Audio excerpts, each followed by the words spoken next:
The word Tammuz. In Signs and Symbols of Primordial Man, I think I mentioned to you once before last week that they said Moses changed his religion twice. Well, you can see it. If he's in the lunar cult, and then when this goes away, he winds up being a solar boy. Mm-hmm. But you know the thing that interests me, and I guess that's the question I want to ask now that you mentioned that. When they were talking about Moses, this lunar cult, what happened to our timeline?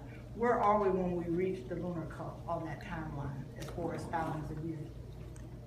We're down to like 150. BC? Oh yeah, BC. We done came all the way down? The stellar cult lasted 300,000 years. Okay, so now we're beyond that. So now we are down Coming to back. within 150,000 years of where we are. This is in that. Because when I saw that about Moses, I said, well, dang, how did we get to him? I thought we were still way out there. If you go to page 147-ish, Which is back, 149 to be exact, it tells you how long these things lasted. So the solar cult, you're 149, oh yeah. That lasted 100,000 years. Lunar is 50,000 before that. So that tells you exactly where you are. Okay. Why does the order of the cults keep changing? When you read one time that this one came before this one, and then when you read, and then again, it'll change the order of them.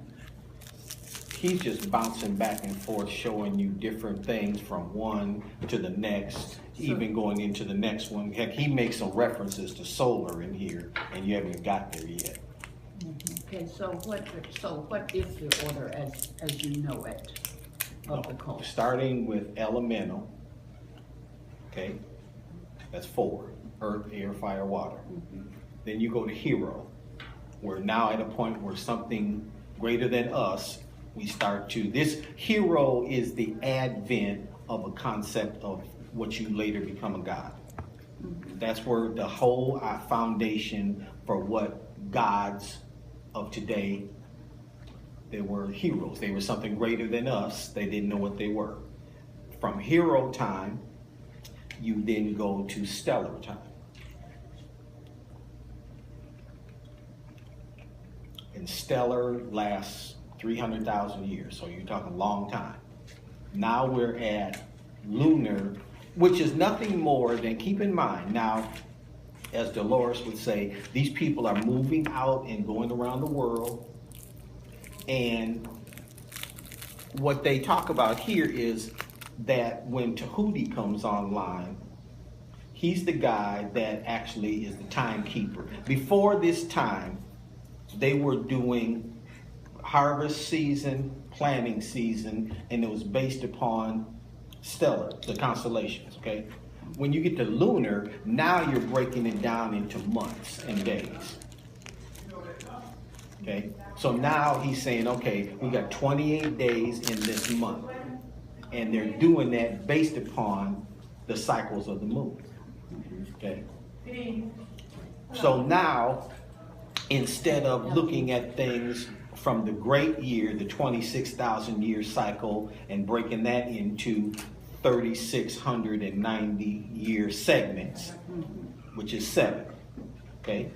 Now they've broken this thing down into actual months of the year. The month, however, are 30 days long. They're not the months like we have. So you have consecutive 30-day months, and then there's 5 days left over for the holiday or period of the gods. Okay? When we get, so that's where we are right now. Now, as you were talking, there, okay, on page 194, it says Thoth was the recorder or measure of time, and they, okay, that's at the bottom of that first paragraph. All right, but if you go all the way down to the very bottom of the page, the birth took place in Sophis. This is the star in your Christian story that's signaling the oncoming birth of what you now call Christ. Okay? So this is the first time you see that signaling. And keep in mind, they keep talking about in here when the year starts. Well, for us, when does the year start? January. Which is right after the birth of the sun. Both the sun that you guys have and the one that's really in the sky. Now, we know the story, hopefully, that the sun goes across the horizon, and on the 25th, on the 21st, it stops. You all know that, right? Yeah, you've shared that. Okay. And this is on the History Channel. You get this in a lot of places. You didn't have to get it from me. Matter of fact, it's done in one of the videos he showed you, where you keep seeing the sun in different angles. Okay. Well, at the winter equinox, it's at the lowest point. That's why it's winter in our hemisphere. But at that point, this thing is just barely peeking over the surface, as opposed to right now, it's high in the sky, and that's why it's so hot. Okay. What happens, however, on the 21st, this thing goes away and disappears. They see it come over to here, and it stops moving. Well, they've never seen that before. They're like, oh, now we need this thing to move because everything we're doing on the planet is predicated on this thing reappearing. This is what's giving us life, is the sun. Not only because of it being not threatening. In the daytime, it's safer versus the night, okay? So this sun disappearing becomes a significant thing because when it gets over here and stops, in their mind, they think it died. So it sits there for 3 days. On the 25th of December, it actually begins to move again, okay, starting its new travel, right? Well, that's where you get your Jesus story being, okay? The three wise men are the three stars in Orion's belt that you can literally see almost and touch, signaling this occurrence, lining up with Sophis, saying, hey, the sun is getting ready to be born again, i.e., and that's how we get the first of the year. But back here, they had these 30-day months. So at the end of the year, they had a period there where instead of 365, they only had 360 days. So for 5 days, they actually, what we consider party and have a big feast and festival. That was the period of the gods. And then at the equinox, the year would start over. Is that totally confusing? Okay. Now, but what this in essence is saying is that what Cookie just said, from one period to the next, the names change. And this is considered a new creation. Each one's a new creation. Well, I mean, that's how it kind of reads. I look at it in terms of today's church. How did Christianity come into existence?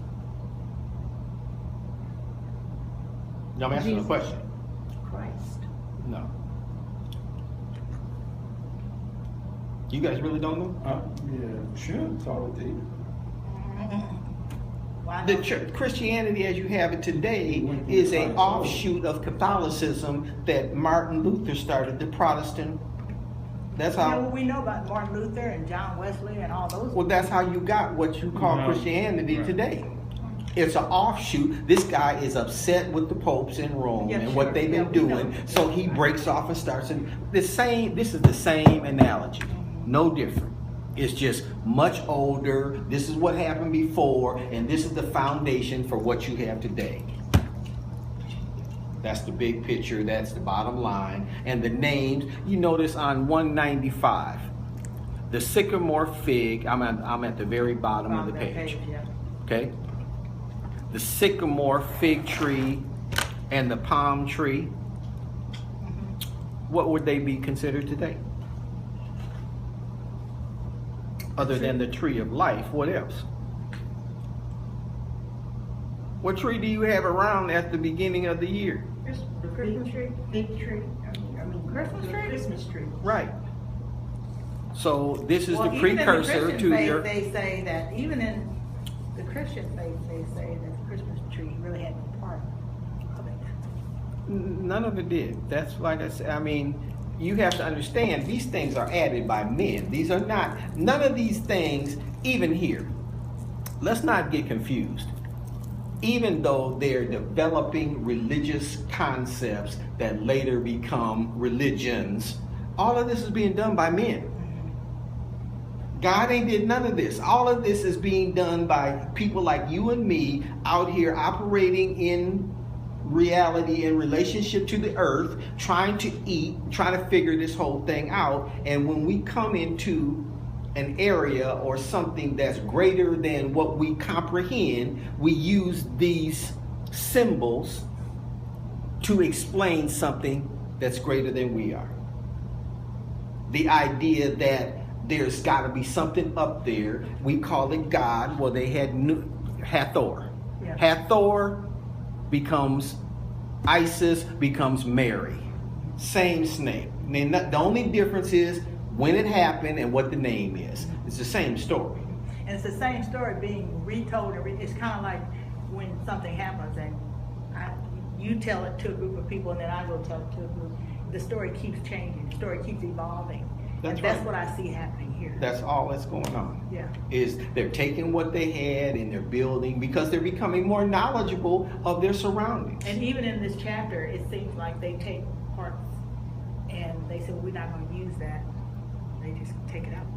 Because two things. You have something that's 300,000 years old. So the new boys on the block, they're not going to know what those guys knew. That information is gone. And so they just don't They bring that improvise. forward at all. They are improvised. Okay. Okay? They've taken, it's like every church out here today, they take the Jehovah's Witness, okay? Take one piece. You have the same thing. In here, they talk about the crescent moon, didn't they? Mm-hmm. Huh? Yes. What's that a symbol for today? That's Islam.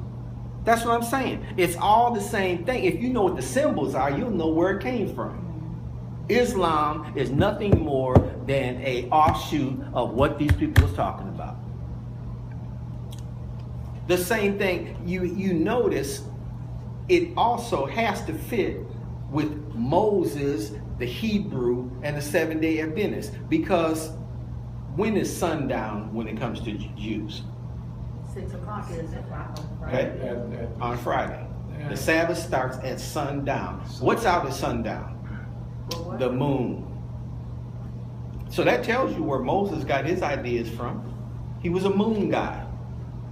Until it got unpopular and he had to switch reels. And that's where it shows him going back and forth. Exactly. Yeah. In this chapter. Exactly. Because the names here, the thing that's kind of interesting is on 196. They talk about a guy named Thutmose III.